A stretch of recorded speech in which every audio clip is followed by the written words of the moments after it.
Welcome to my channel, The World of Science Fiction. Don't forget to like and subscribe to the channel. The desert of Tareth burned white under the double shadow of its suns. Heat ripples distorted the dunes into waves, shimmering and restless, while static crackled across the sky. Remnants of atmospheric storms that had torn through this planet decades ago and never fully healed. The air smelled of scorched metal and ionized sand. 10 blue-skinned huntresses moved in a tightening circle around the half-buried ship. Their bodies were lean and scarred, muscles coiled beneath indigo skin that darkened to cobalt at the joints. Each wore armor scavenged from a dozen dead worlds, composite plating strapped over weathered leather, hydraulic assists jury-rigged to spinal frames. Their weapons were a patchwork of tech, pulse rifles with cracked housings, spears tipped with sharpened hull fragments, crossbows firing bolts salvaged from mining drills. Bodies lay half-buried in the sand behind them. 3 scavengers who'd gotten here first. Their skin was already bleaching white under the sun, eyes picked clean by desert carrion. Blood had dried black in the sand around them. The ship rose from the sand like a broken tooth. The Bastion.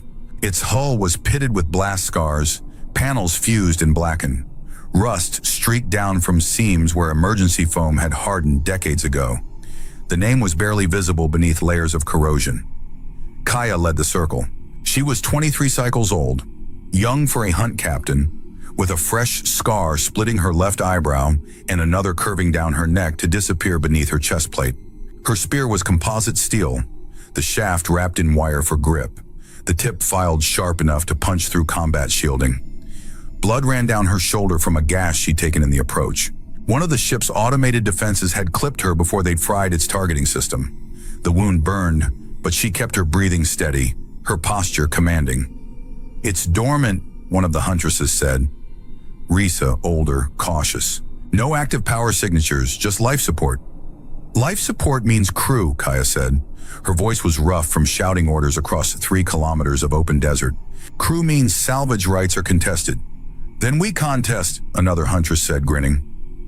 Vera, always hungry for a fight, they'd tracked this ship for 6 days across the wastes. Sensor ghosts had led them through the ruins of 3 abandoned colonies before finally pinpointing the Bastion's location.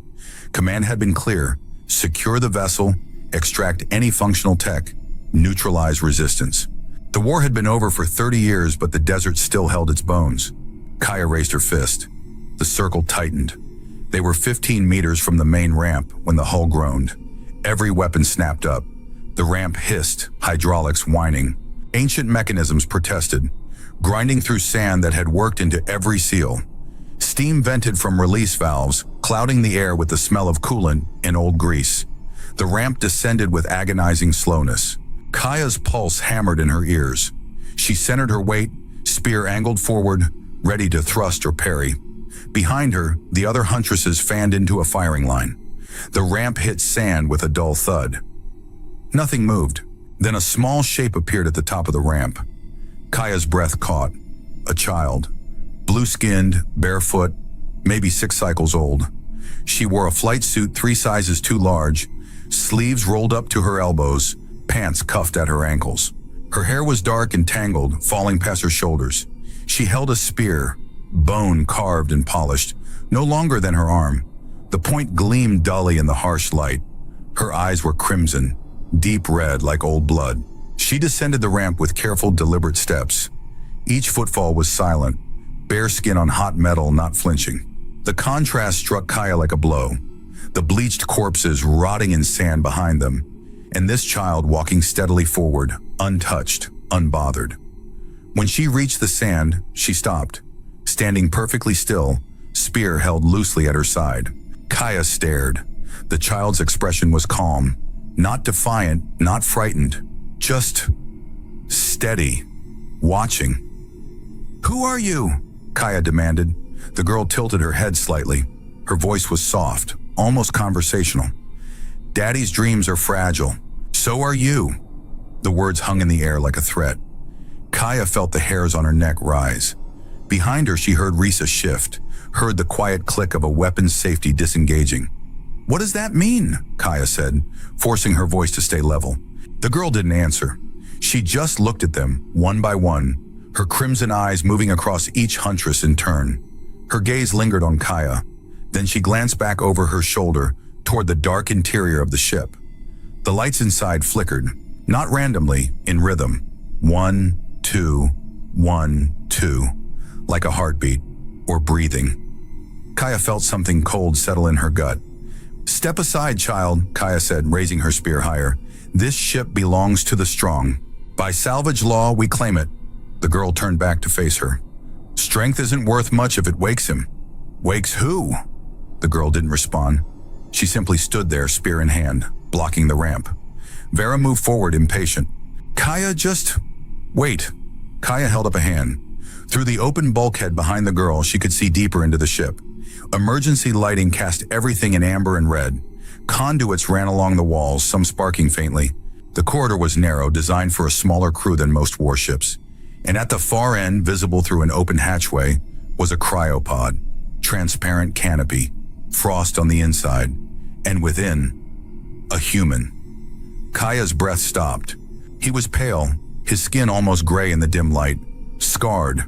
His head was shaved, showing more scars across his scalp. His chest rose and fell slowly, rhythmically, beneath a thin medical gown.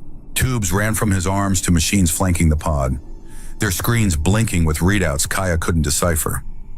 One of the huntresses behind her hissed, "That's him!" Kaya didn't take her eyes off the pod. "Ha ha, who?" "The butcher," Risa said, her voice tight. "The one who burned our skies." The stories came back to Kaya all at once. The human commander who'd led the final assault on the blue colonies. The man who'd deployed the atmospheric incendiaries that had killed thousands, turned entire cities into ash. The war criminal the tribunals had never caught. "He's supposed to be dead," Kaya whispered. "He should be," Vera spat.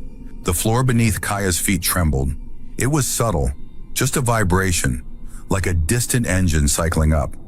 But it spread through the hull, resonating in the metal, and for a moment the entire ship seemed to hum. The girl didn't move. "He's not your nightmare," she said quietly. "He's the one keeping it asleep." Kaya forced herself to focus. "What are you talking about?" The girl's crimson eyes locked onto hers. "If he wakes, the storms wake too." The hum deepened. Kaya felt it in her bones now, a bass note that made her teeth ache. "What storms?" Kaya said, but her voice came out weaker than she intended. The girl's expression didn't change. The ones that never stopped. Behind Kaya, one of the huntresses backed up a step. "Kaya, we should go." "We're not leaving without salvage," Kaya said, though her own conviction was wavering. The hum grew louder. The lights inside the ship flickered faster now, erratic. Somewhere deep in the Bastion's guts, something groaned. Metal under strain, or hydraulics failing, or something else entirely. And then, through the open hatchway, Kaya saw the cryopod's monitors flicker. One of the readouts spiked red. The girl turned her head slightly, glancing back toward the pod. Her grip tightened on her bone spear. "Don't," she whispered.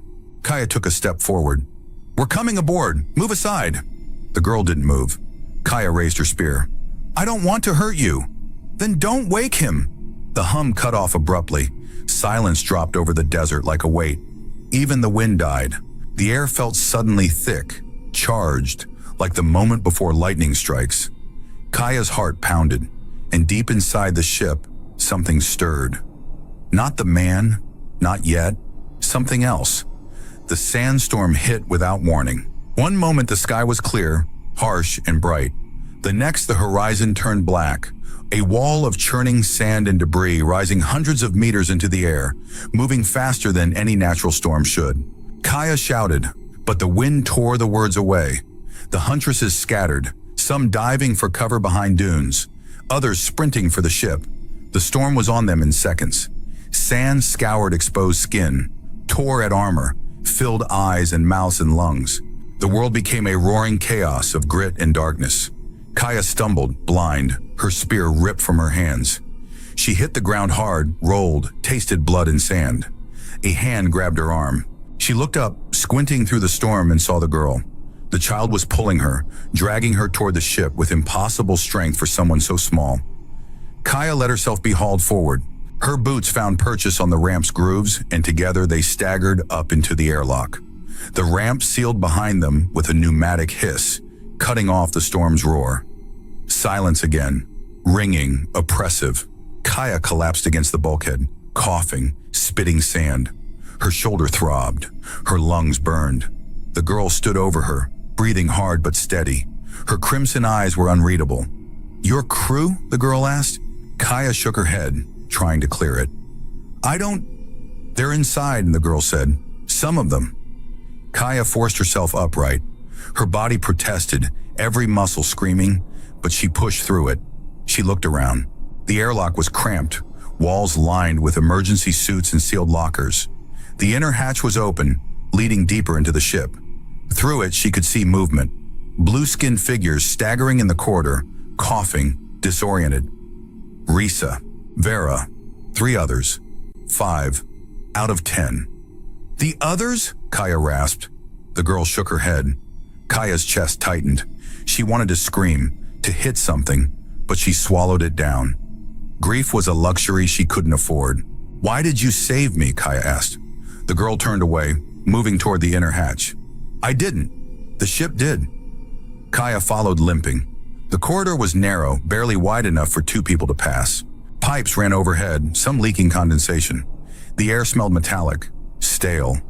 Emergency lighting cast everything in shades of amber and red. Risa saw Kaya and straightened. "Captain?" "Status," Kaya said, forcing her voice to stay level. "We're sealed in. Storm's outside. No way to tell how long it'll last." Kaya nodded. She looked at the girl. "Where's the control room?" The girl pointed down the corridor. "Follow me." They moved deeper into the ship. The Bastion's interior was a maze of tight passages and compartments. Everything designed for efficiency over comfort. The Huntresses stayed close, weapons ready, eyes scanning every shadow. The girl led them to a small chamber, part med bay, part living quarters, a bunk folded against one wall, a small table bolted to the floor, medical supplies stacked in open crates, and beside them, a water recycler, its reservoir half full. And in the center, surrounded by monitors and blinking machinery, the cryopod. Kaya approached slowly. The man inside looked even more unsettling up close. His face was gaunt, cheekbones sharp, lips pale. The scars on his scalp formed patterns, deliberate, surgical. His hands were folded over his chest, fingers long and scarred. One of the monitors displayed vital signs. Heart rate, 12 beats per minute. Core temperature, 31 degrees. Oxygen saturation, 98%. "He's alive," Vera said, disgust thick in her voice. "Barely," Risa said. The girl moved to a small stool beside the pod and pulled a cup from the recycler. She filled it with water, clear, slightly metallic, and held it out to Kaya. "Drink," she said simply. Kaya hesitated, then took it. The water was cold, tasted of minerals and metal. She drank half, then passed it back. The girl drank the rest, then pulled a cloth from a pouch at her belt, thin, faintly luminescent, and began cleaning Kaya's wounds with careful, practiced movements. Kaya flinched. "What are you doing?" "You're bleeding," the girl said simply. "I'm fine." "You're not." Kaya watched the girl work. Her hands were small, delicate, but they moved with the precision of someone who'd done this many times before. She cleaned the gash on Kaya's shoulder, pressed the cloth against it. The fabric was warm, almost hot, and Kaya felt a tingling sensation as it touched her skin. "What is that?" Kaya asked. "Biogel weave. Daddy made it." Kaya glanced at the man in the pod. "He's your father?" The girl nodded. "And you've been taking care of him? Alone?" Another nod. Kaya felt something twist in her chest. "How long?" "Since I can remember." "How old are you?" 6 cycles, maybe 7. "I don't know exactly." 6 cycles. Alone on a dead ship with a comatose war criminal. Kaya couldn't imagine it. "What's your name?" Kaya asked. The girl looked up, meeting her eyes. "Lyra." "I'm Kaya." Lyra went back to cleaning the wound. "I know. I heard the others say it." Kaya glanced at her surviving crew. They were watching the pod warily, weapons still in hand, ready for anything. "Why protect him?" Kaya asked, keeping her voice low. "He's not one of us. He killed our people." Lyra's hands stilled for a moment. She looked at the cryopod, her expression distant. "He used to tell me stories, before he went to sleep the last time. About the war. What kind of stories? About how dreams are fragile, how they break if you hold them too tight. Lyra's voice dropped to a whisper. He said he broke too many dreams. That's why he has to sleep now, so he won't break anymore. Kaya felt ice in her chest. What does that mean? Lyra met her gaze. It means if he wakes up without knowing where he is, his dreams will break again, and everyone's dreams with them. Before Kaya could respond, the lights flickered. Everyone tensed. The flickering stopped. Then outside the ship, the storm's roar cut off mid-howl. Silence. Kaya felt her pulse quicken. That's not normal. Risa moved to a viewport, peering out. Storm's gone. Just stopped. Like someone flipped a switch. Vera laughed, but it was strained. Good, we can leave. No, Lyra said. She was staring at the cryopod, her expression tense. Kaya turned. The frost on the inside of the canopy was cracking, thin lines spreading like spiderwebs across the glass. As she watched, one of the cracks widened, and a faint hiss of escaping coolant filled the air. What's happening? Kaya demanded. Lyra stood, gripping her bone spear. He's waking. Why? Because the storm stopped too fast. The systems think the threat's over. Is that bad? Lyra looked at her, and for the first time Kaya saw fear in those crimson eyes. If he wakes without knowing where he is, what year it is, he'll think the war's still on. Kaya felt ice flood her veins. And the Bastion will activate full combat protocols. Risa swore. How much firepower does this thing have? Lyra didn't answer. She moved to a console near the pod, her fingers flying over the controls. Too fast, too desperate. Kaya stepped closer. Can you stop it? I'm trying. The frost on the pod continued to crack. More coolant hissed out. The man's chest rose and fell faster now. 15 beats per minute. 20. One of the monitors beeped. Then another. Alarms began to wail. The engines roared to life. Kaya felt the vibration through her boots. Felt the ship shudder and groan as systems that had been dormant for decades suddenly flooded with power. The lights brightened, shifted from amber to cold white. Vents overhead hissed, flooding the chamber with recycled air. And outside, through the viewport, Kaya saw movement. Dark shapes descending from the sky. Angular, predatory. Scavenger ships, corporate raiders judging by the aggressive hull profiles and weapon mounts. Company, Risa said grimly. Vera moved to the viewport, eyes narrowing. How many? 6. No, 8. And they're armed. Kaya turned to Lyra. They followed us? Lyra shook her head, still working the console. They've been tracking the Bastion for weeks, waiting for someone to break the defenses. And now we have. Yes. Kaya swore. She looked at her crew. Defensive positions. Seal the hatches. We hold them off until... Until what? Vera snapped. We're 5 against 8 gunships. Then we make them regret coming. The Huntresses moved, spreading through the ship, sealing bulkheads, checking weapons. Kaya stayed with Lyra, watching the console. Can you lock them out? Kaya asked. The outer defenses, yes. But if they breach the hull, I can't stop them. Then we don't let them breach. The first impact shook the ship. A heavy concussive blast against the starboard side, rattling panels and sending tools clattering to the floor. Kaya grabbed a handhold, steadied herself. Turrets online, Lyra said. Her fingers danced across the console, and on the monitors, Kaya saw external cameras flicker to life. The desert outside, the scavenger ships circling like vultures. And then the Bastion's defense turrets activated. Automated weapon systems mounted along the hull, swiveling to track targets. They fired in short, precise bursts, railgun rounds screaming across the sand, tearing into the nearest scavenger ship. The ship exploded in a bloom of fire and shrapnel. The other raiders scattered, engines flaring, but the turrets tracked them relentlessly. Another burst, another explosion. Kaya felt a grim satisfaction. Then a ricochet punched through the bulkhead. Metal screamed. The round tore through the chamber, missing Kaya by centimeters, and slammed into the cryopod's base. Sparks erupted. Coolant sprayed. The pod's canopy cracked further, the glass splintering. Alarms shrieked. Lyra screamed. No! Kaya lunged for the pod, trying to see the damage. The base was punctured, fluids leaking onto the floor. The man's vitals spiked, heart rate climbing, body temperature rising. "He's waking," Lyra said, her voice shaking. "He's waking right now. Can you stop it?" "Not without killing him." Another impact. The ship shuddered. Kaya made a decision. She moved to the console, shoved Lyra aside. "How do I override?" "Don't." Lyra grabbed her arm. "You don't understand. We're all dead if we don't fight back." Kaya found the override panel, slapped it open. "How do I wake him?" "Kaya, no. Tell me." Lyra's face crumpled. Tears streaked down her cheeks. "Red switch. Bottom left." Kaya found it. Her hand hovered over the switch. She looked at Lyra. The girl was shaking, her crimson eyes wide with terror. "I'm sorry," Kaya said. She flipped the switch. The pod opened with a violent hiss. The canopy swung up, slamming against its stops. Coolant flooded out, pooling on the floor. Steam rose, thick and choking, and the man's eyes opened. Silver, not gray, not blue, pure metallic silver. They fixed on Kaya with an intensity that made her stomach drop. For one heartbeat, nothing moved. Then the man sat up.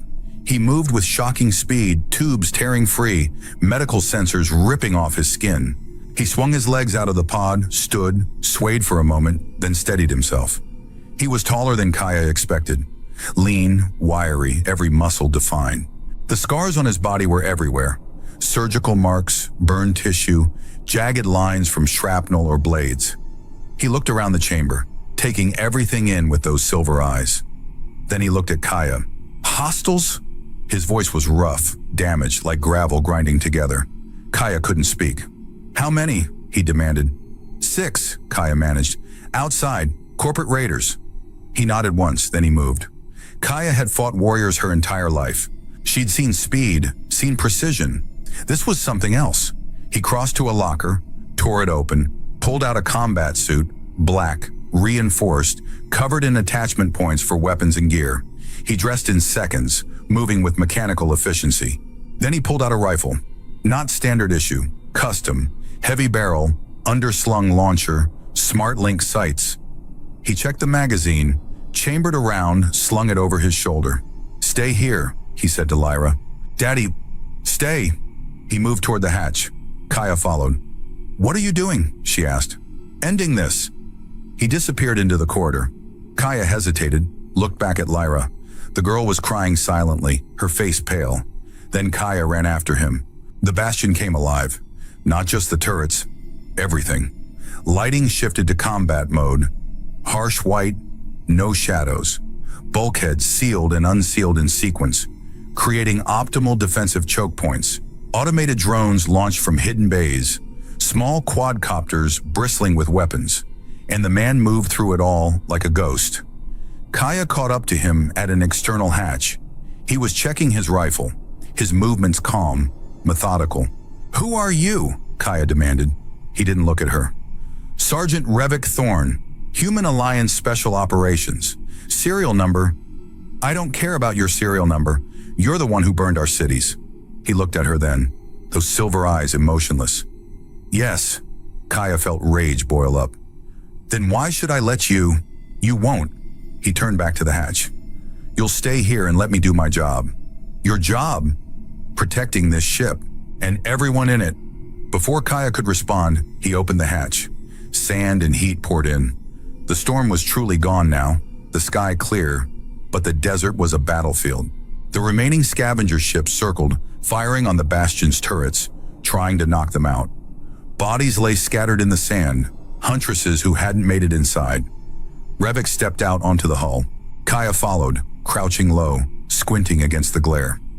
Revik raised his rifle, sighted, fired. The shot was impossibly precise. A scavenger ship's engine exploded, and the craft spiraled down, smashing into a dune. He fired again. Another ship, another kill. The remaining raiders scattered, breaking formation, but Revik tracked them with mechanical precision. His rifle barked 3 more times. 3 more ships fell. The last 2 turned and ran, engines screaming, disappearing over the horizon. Silence. Revik lowered his rifle. Swayed. Kaya saw blood dripping from his nose. Dark red, almost black. "You're bleeding," she said. He touched his face, looked at his fingers. "I know. What's wrong with you?" "Everything." He turned and walked back toward the hatch. His steps were unsteady now, his breathing ragged. Kaya followed him inside. "You need medical attention." "I need to sleep." They made their way back to the chamber. Lyra was waiting, her face streaked with tears. When she saw Revik, she ran to him. He collapsed before she reached him. Kaya caught him, staggering under his weight. Together, she and Lyra dragged him back to the cryopod. "Help me," Lyra said, her voice breaking. Kaya didn't understand, but she followed Lyra's instructions.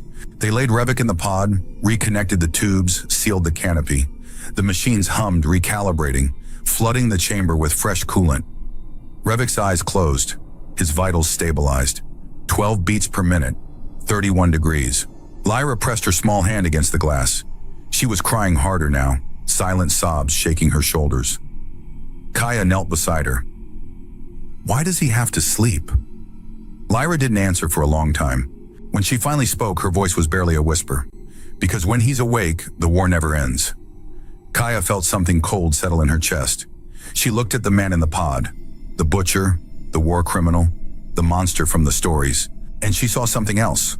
A weapon, a living weapon, one that couldn't be turned off, only put to sleep. "What did they do to him?" Kaya asked. Lyra wiped her eyes. "They made him perfect, and it killed him." Kaya didn't understand. "He's alive." "No," Lyra said. "He's just not dead yet." The words hung in the air. Outside, the desert was silent. The sun climbed higher, casting long shadows across the sand. Night fell. The Huntresses had secured the ship, checked every system, sealed every breach. The bastion was damaged but functional. The turrets were offline, spent, but the life support was stable. Kaya stood on the ramp, looking out at the desert. The bodies of her fallen crew were still out there, half buried in sand. She'd tried to retrieve them, but Lyra had warned her against going outside. "The desert takes what it wants," the girl had said, "and it doesn't give back." Kaya believed her. She heard footsteps behind her.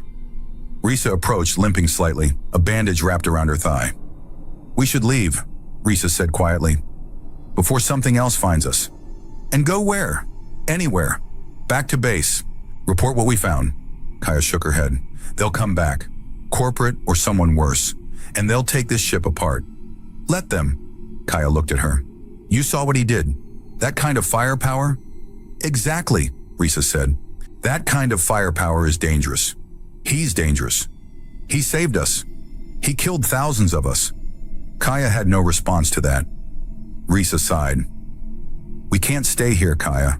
We have wounded, limited supplies, no backup." "I know. Then what do we do?" Kaya looked back toward the interior of the ship. Through the open hatch, she could see Lyra sitting beside the cryopod, her small form silhouetted against the amber glow. "We protect them," Kaya said. "Them? Her? Him? This ship?" Risa stared at her. "You're serious?" "Yes." "Kaya, he's a war criminal." "I know what he is." Kaya turned to face her. "But that girl has been alone for 6 years, taking care of a man who can't wake up without killing everyone around him. She deserves better." "And him?" Kaya thought about Revik's silver eyes, the mechanical precision of his movements, the blood dripping from his nose. "He doesn't deserve anything," Kaya said, "but he's her father, and she loves him." Risa was quiet for a long time. Finally, she nodded. "All right, we stay, for now." "For now," Kaya agreed. They stood together on the ramp, watching the stars emerge overhead.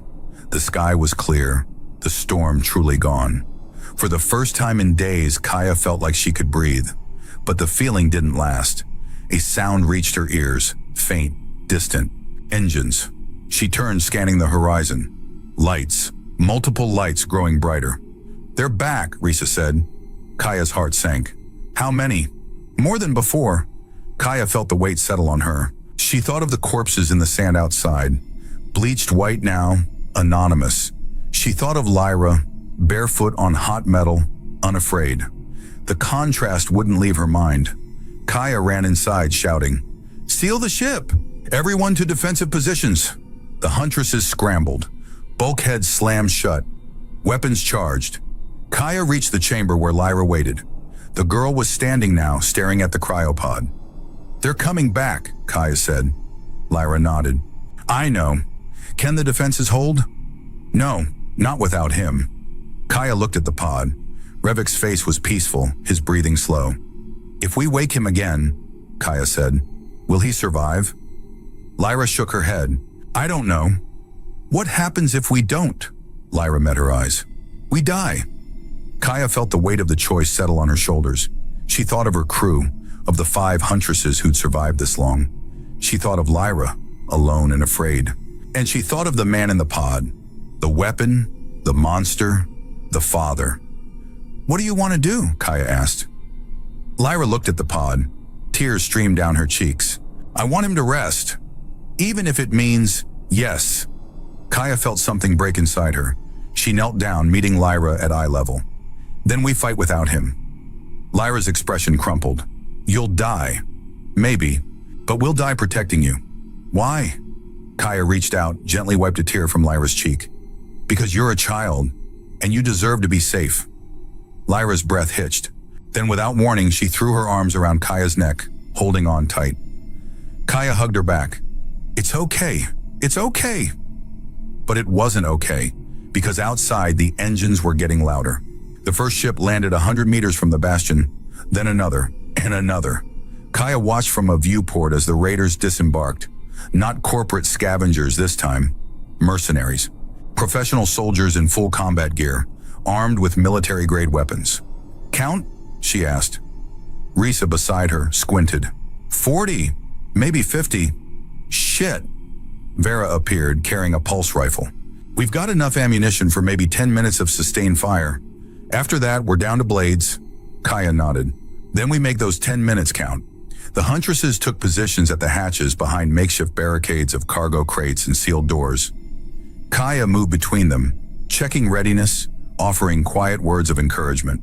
Lyra stayed in the chamber with the cryopod, her bone spear in hand. Kaya returned to her. You should hide.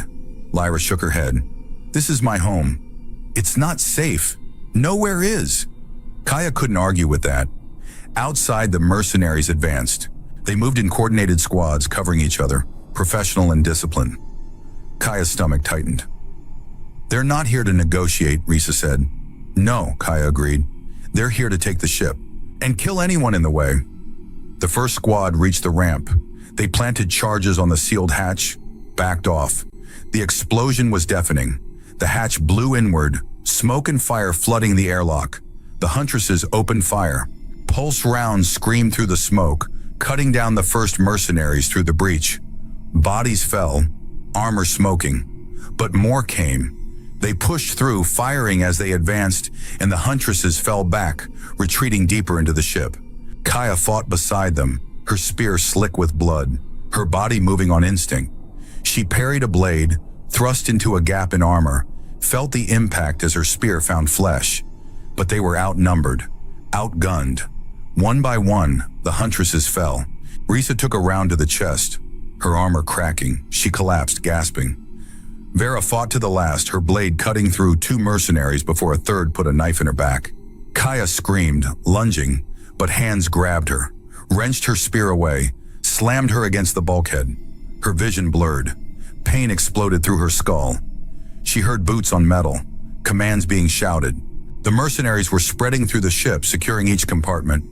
And then she heard something else, a child's voice, clear and steady. Stop! The mercenaries paused. Kaya forced her eyes open, squinting through blood and pain. Lyra stood in the corridor, alone, her bone spear held at her side. The mercenary commander stepped forward. He was massive, easily 2 meters tall, his armor scarred and patched from dozens of engagements. His helmet retracted, revealing a weathered face and cold eyes. Move, kid, he said. Lyra didn't move. I said move. No. The commander raised his rifle. Last warning. Lyra's crimson eyes locked onto his. Daddy's dreams are fragile. So are you. The commander hesitated. Something in the girl's tone, her absolute calm, made him pause. What did you say? Lyra tilted her head toward the chamber behind her. You can kill me, but if you wake him, you won't leave this ship alive. The commander laughed. It was harsh, mocking. You think your father scares me? I think you don't understand what he is. The commander's expression hardened. Move! Now! Lyra shook her head. He fired. The round hit Lyra in the shoulder, spinning her around. She dropped, her spear clattering to the floor. Kaya screamed. She tried to lunge forward, but the hands holding her tightened, keeping her pinned. Lyra lay on the floor, blood spreading beneath her. Her breathing was shallow, ragged. The commander stepped over her, moving toward the chamber. "Secure the pod," he ordered, "and prep it for transport." His squad moved past Lyra's body, entering the chamber. Kaya heard them working, disconnecting cables, releasing clamps. And then she heard something else, a sound like ice cracking. The commander froze. "What was that?" one of his squad members called out. "Sir, the pods—" The canopy exploded outward. Shards of reinforced glass tore through the mercenaries, shredding armor and flesh. Blood sprayed the walls, and Revik Thorn stepped out of the pod. His eyes were silver fire. Blood streamed from his nose, his ears. His skin was pale, almost translucent, veins standing out like dark rivers beneath the surface. He moved. Not like before, faster, inhumanly fast. His hand closed around the nearest mercenary's throat and crushed it. The man's neck snapped with a wet crack. Revik turned, grabbed another mercenary by the helmet, slammed him face first into the bulkhead. Once, twice.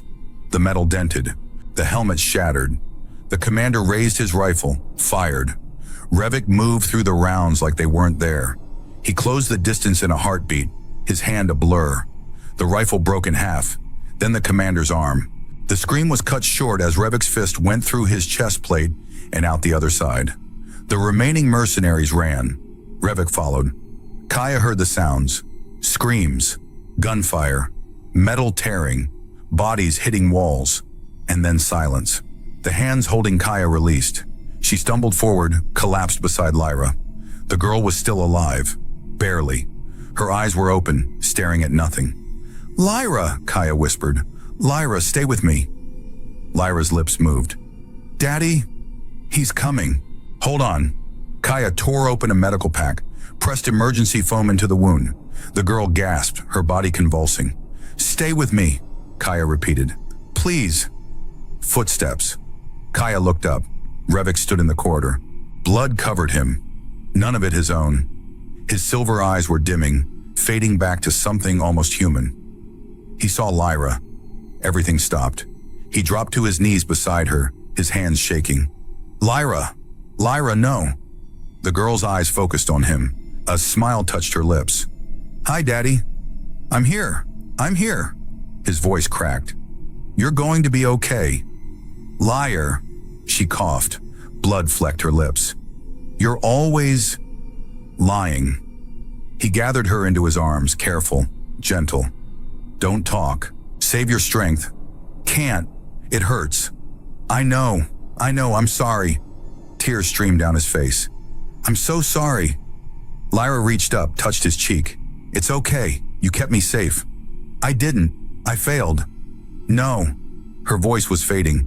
"You gave me a home, a family." "Lyra, please." "Promise me," she whispered. "Promise you'll sleep. Promise you won't hurt anyone else." His breath hitched. "I promise." "Liar." She smiled again. "But I love you anyway." Her hand fell. Her eyes closed. The light in them faded. Revik held her, rocking slowly, his face buried in her hair. His shoulders shook with silent sobs. Kaya backed away, giving him space. She couldn't watch, couldn't bear it. She found Risa in the corridor. The Huntress was alive, barely, her armor keeping her together. Kaya knelt beside her. "Did we win?" Risa rasped. Kaya didn't know how to answer. "We survived." "Good enough." Kaya helped her up, got her to the medbay. The ship's automated systems were still functioning, patching wounds, administering drugs.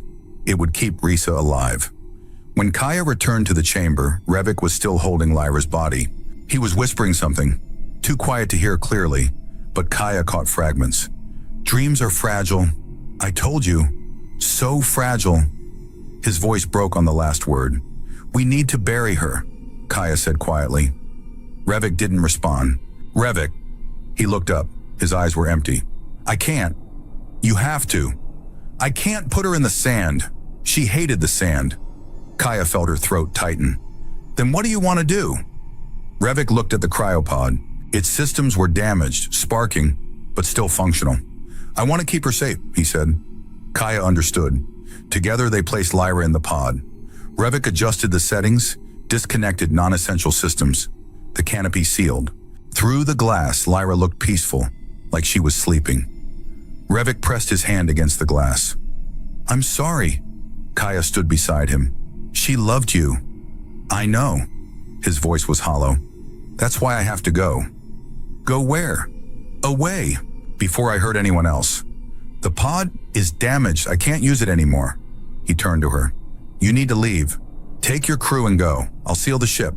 And you? I'll stay until the end. Kaya shook her head. That's not what she wanted. I don't care. She made you promise. I lied. He met her eyes. I'm a weapon, Kaya. That's all I am. All I'll ever be. And weapons don't get happy endings. You're more than that. No, I'm not. He turned away, moving toward the console. His hands flew over the controls, initiating shutdown sequences, sealing bulkheads. Kaya grabbed his arm.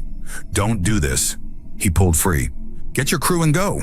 Revik, go! His shout echoed through the chamber. Then he collapsed, coughing, blood pouring from his nose and mouth. Kaya caught him. He was burning up, his skin fever hot. What's happening to you? She asked. He laughed bitterly. I'm dying, finally. What? The modifications. They were never meant to be permanent. Every time I wake up, they eat a little more of me. He coughed again.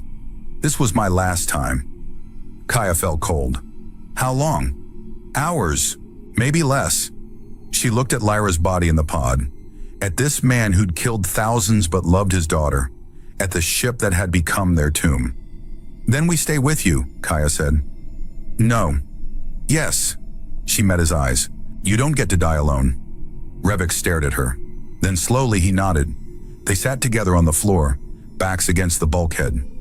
Revik's breathing grew more labored. His skin paled further. Tell me about her, Kaya said. Before all this. Revik's eyes were distant. She was born during the war. Her mother was blue-skinned, like you. Kaya felt her breath catch. What? I loved her, and she died because of me, because of what I was. His voice was barely a whisper. Lyra was all I had left. So you kept her safe. I tried, but I couldn't stop being what they made me. So I slept, and she stayed, alone, for 6 years. He closed his eyes. Some father. She stayed because she loved you. She stayed because she had nowhere else to go. No. Kaya's voice was firm. She stayed because you were her home, and that mattered more than anything. Revik didn't respond. His breathing slowed. Kaya sat with him as the minutes passed, as the ship grew quiet, as the systems one by one went dark. Finally, she felt his hand go still.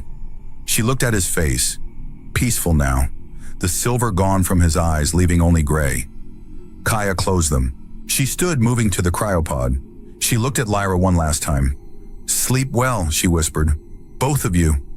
Then she left the chamber. Risa was in the med bay, conscious now, patched and bandaged. She looked up as Kaya entered. What happened? They're gone, Kaya said simply. Risa nodded slowly.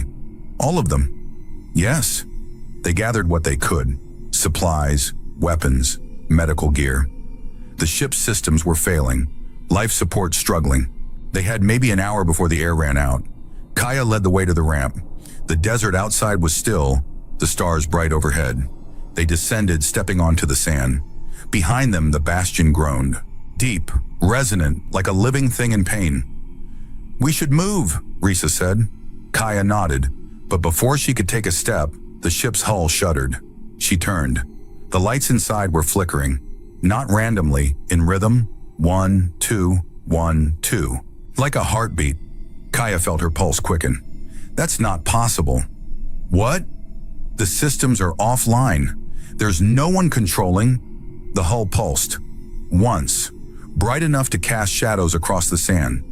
Then the bastion began to sink. Not collapse. Sink. Deliberately. The sand around it shifted, flowed, as if the desert itself was swallowing the ship. Kaya and Risa backed away, watching in silence as the bastion descended meter by meter, the hull disappearing beneath the dunes. Within minutes it was gone, buried completely. Only a depression in the sand remained, already filling in as the wind picked up. Kaya stared at the spot. What just happened? Risa shook her head. I don't know. They stood there for a long time, neither speaking. Finally, Kaya turned away. Come on, we have a long walk. They started across the desert, heading east toward the nearest settlement. The sun was beginning to rise, painting the sky in shades of red and gold. Behind them, the sand settled, and beneath it, in the darkness, something exhaled, a sound like wind through empty corridors, like a ship breathing in its sleep. The bastion waited, dreaming. Dawn bled across the horizon, turning the white sand to copper and rust. Kaya stopped at the top of a dune, looking back. The desert stretched empty behind them.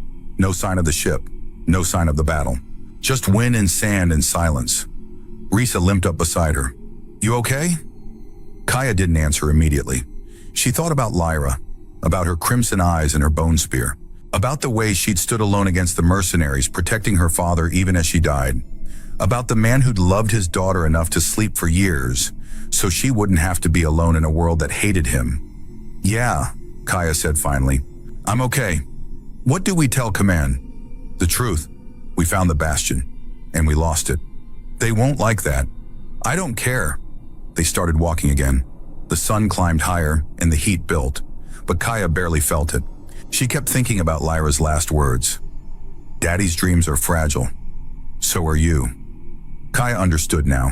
They were all fragile, all breakable. Huntresses and soldiers and little girls with bone spears. But some dreams were worth protecting, even if they cost everything, even if they were impossible, especially then. Hours later, they crested another dune and saw smoke on the horizon.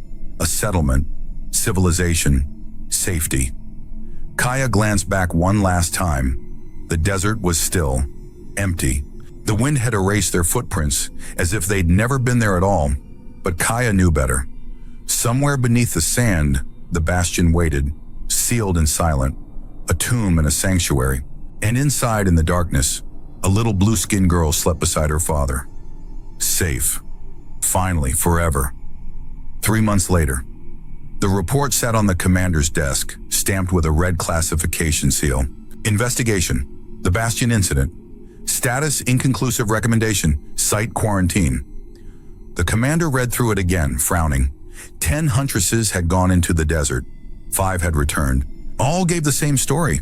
They'd found the ship, fought raiders, lost it to a sandstorm. But there were inconsistencies. Sensor readings that didn't match. Energy signatures that appeared and vanished. Witness accounts from distant settlements of explosions and strange lights. And most troubling, the scavenger ships that had pursued the huntresses into the desert were never found. Neither their wreckage nor their crews. Vanished, as if they'd never existed. The commander set down the report, reached for the communication panel.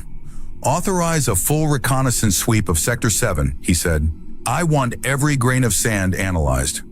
Understood, sir. The commander leaned back in his chair, staring at the map on his wall. Tereth was marked in red, a small dot in an ocean of wasteland. Whatever had happened out there, it wasn't over. He could feel it. In the desert, the wind shifted. Sand drifted across the depression where the bastion had been, covering it, hiding it, and beneath the sand, in the silence and darkness, a light blinked. Once, twice, then went dark.